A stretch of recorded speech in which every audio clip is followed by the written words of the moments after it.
Zay ny amin'ny vaovao iny fa raha ny fampitam-baovao avy amin'ny sampana mpamatatra ny toetrandro dia tsioka avy any Antsinanana ny amin'ny ilany Antsinanana ny Madagasikara ary tsioka miovaova ny faritra sisa no mamaritra ny toetry ny andro hatramin'ny 2 aprily ho avy izao.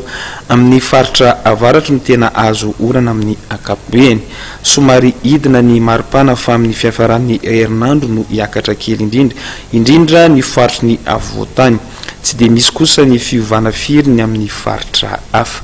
Izay ny mahakasika ny vaovao tselatry ny vaovaon'ny toetrandro iny fa tsy mitsahatra mitombo ny isan'ireo mandefa antotan-taratasy ho an'ireo te ho lasa tale jeneralin'ny orinasa Jirama. Ny sabotsy lasa teo no feam-potoana farana andefasana izany fa andrasana kosa ny mety mbola fahatongavan'ireo antotan-taratasy avy any amin'ny faritra na ny avy any ivelany. Dia ho jerentsika indrindra ary ny fanetetiana. Hatramin'ny omaly dia nahatratra 7:20 ireo antotan-taratasy voaray avy amin'ireo izay maniry ho lasa tale jeneralin'ny Jirama ka ny 3 amin'ireo dia avy any ivelany. Ny 15 martsa teo raha tsy haivina no feam-potoana farany fandefasana izany ka ny fitomboko ny postra no anamariana izany. Ny mandray ireo antotan-taratasy ihany no andraikitry ny administrateur délégué fa misy ny cabinet international mandray an-tanana ny fijerena ireo antotan-taratasy ireo.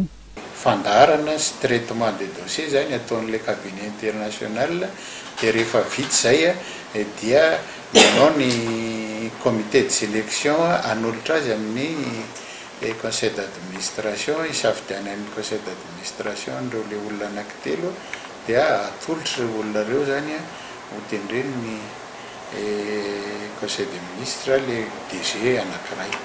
Ny herinandro lasa teo raha tsy haivina dia nisy ny antso appel à candidature nivoaka tamin'ny tambazotra serasera hafa no ilay efa navoaka ny Jirama mikasika ny fandraisana tale jeneraly vaovao ary voalaza ao anatiny fa ny 10 aprily ny farany fandefasana ny antotan-taratasy.